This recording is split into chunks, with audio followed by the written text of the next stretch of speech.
Masquera Sage Muri Zimbabwe, welcome to our channel Zoom Confessions and Deep Secrets. Kana karikipitanga kukuya panino channel, please don't forget to subscribe. Kana uchukua karoka subscribe, but don't forget to comment and share this video. That's what Zimbabwe takwikira nyaya yabuditswa muri Zimbabwe ni munawo zematongero ezvenyika hazvina kumira mushe. Vanhu vajamuka, macitizens haachade chaputika muri Zimbabwe. Pane macirculations aripo ekunzi vaMnangagwa vanosvika muna March. Hapana kumira mushe muri Zimbabwe. Nyaya yabhekwa one of my former CIO operatives yakanyora book on how Mnangagwa and Chiwenga grabbed the country from Robert Gabriel Mugabe, achisupporta this notion yekuti vaMnangagwa ndavabve vakataura zvakare achitwa Chiwenga ndavabvewo zvakare. Tingazivi kuti munoona sei nyaya yaitwa kuti muonzwa audio yatakuvigirai mamadzi zvamuri kufunga pamusoro penyaya iyi mucomment section. Vana veZimbabwe, ndinonzi Lovemore Itai Mukandi. Ndakanyora bhuku riya muna 2024 rakanziro How Emmerson Mnangagwa blindsided Robert Mugabe and grabbed Zimbabwe, the Genesis. Ndiri kutumira message kwamuri maZimbabweans ndichikuti makorokoto kuti tapinda mune gore ra2025. Ndichiita wish everyone a happy and prosperous 2025. Asi zvatakatarisana nazvo tese tinozviona senyika.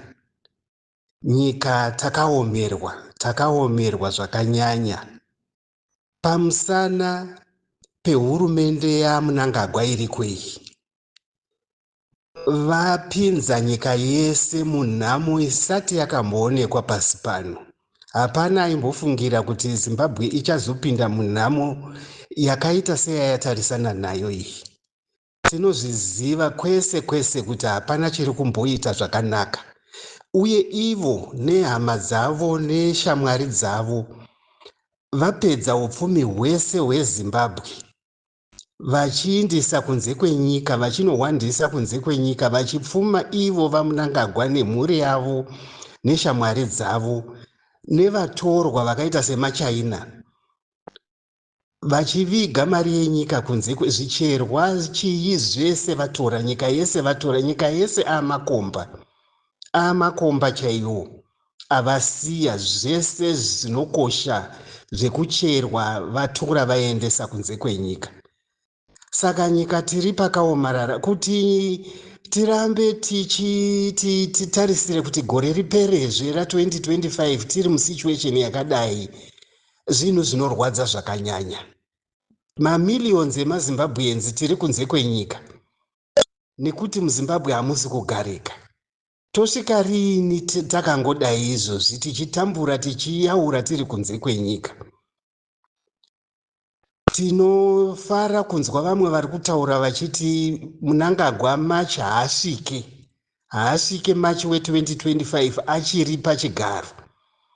Tinenge tamudisa, tinozvitenda zvekuzvitenda zviya izvi. Tinongoti dai zvadaro, dai tese taedza nepese patinogona kuti Mnangagwa ange abva pachigaro, the sooner the better.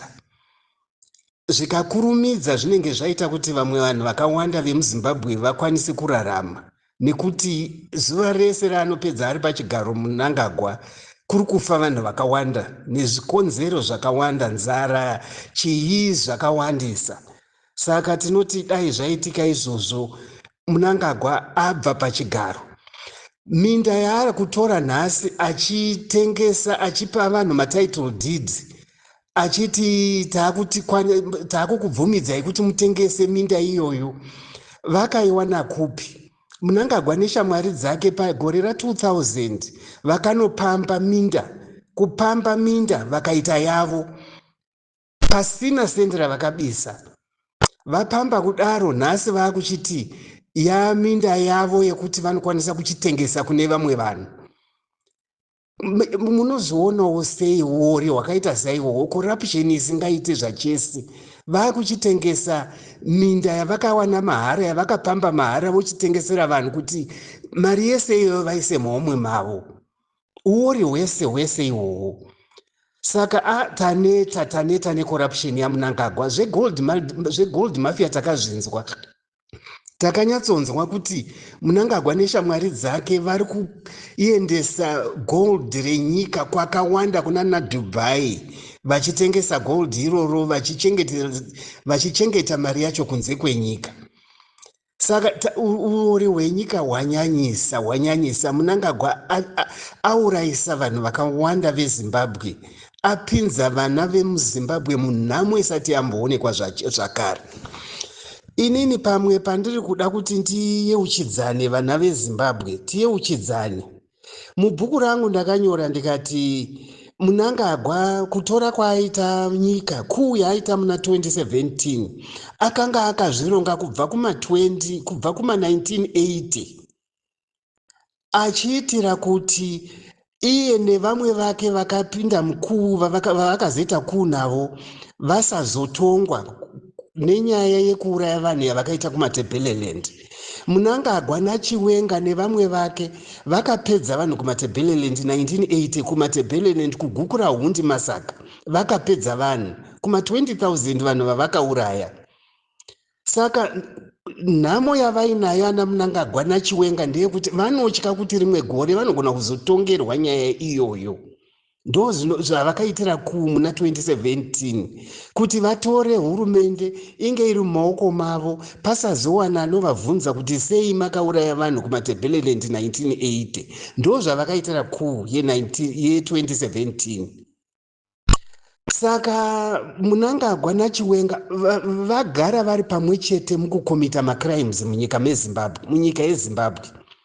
Vakachibva ipapo pamacrimes avakakomita ekumaTebeleland kuma1980 ndokuenda kuDRC, ndokunoba mari yekuDRC vachishandisa masoja edu akanga ari kuDRC. Masoja iwayo haana chaakawana, mari yakatorwa yese naChiwenga naMnangagwa. Ndokubva ipapo ndokuenda kuchiyadzwa kumaDiamonds, kwakataurwa naMugabe kunzi mari inosvika 15 billion yakabiwa, ichibiwa naMnangagwa naChiwenga. Ngatiregei kukanganwa nhasi muchiti kana tabisa Mnangagwa tochiisa Chiwenga, tochiisa general. Tiri kunzwa nyaya ive kungonzi general achitanga kurumbidzwa nhasi. Ndinoshaya kuti kurumbidzwa kwacho kwabva pai, ari macriminal mamwe chete iwaya. General iyeye naMnangagwa ndo vakapedza vanhu kumaTebeleland 1980, ndo vakaba mari yekuDRC, ndo vakaba 15 billion yekuchiyadzwa. Ende general iyeye ndiye adzosa Mnangagwa paakatiza muZimbabwe 2017. Nhasi anakira papi general iyeye uyu? General Chiwenga wamaakurumbidza nhasi anakira papi?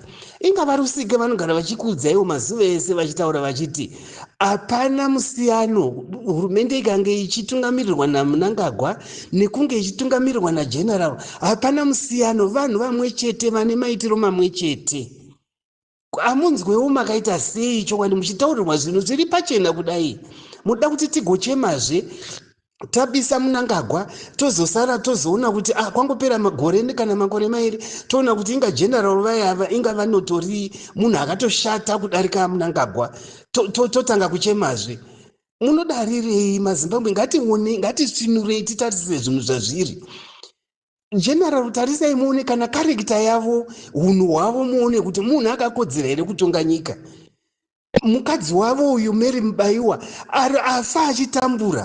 afa achitambura achibiswa nhengo, abiswa nhasi, abiswa ruoko, nhasi abiswa gumbo. Varivo vari kukonzera kuti asarapwe. Vana nezuro takaona paNew Year's Day apa kuti Mary Mubaiwa akatumira message kuvana achichema ndane 6 years ndisina kuonai, achirambidzwa naGeneral kuvaona. Munhu here ari normal iyeye? Munhu wamungati munhu chaiye ane unhu here akakwana? Handiti utsinye hwega hwamuri kuona pana General iyeye. Paakaita Minister of Health, makaona disaster yakaitika muZimbabwe yezvipatara izvi. machiremba manesi vazhinji vakatiza, nhasi hakuna chiriko kuzvipatara. Asi general iyeye wamaakurumbidza nhasi kuti general ndiye akanga ari minister of health. Handiti udofo wega wega.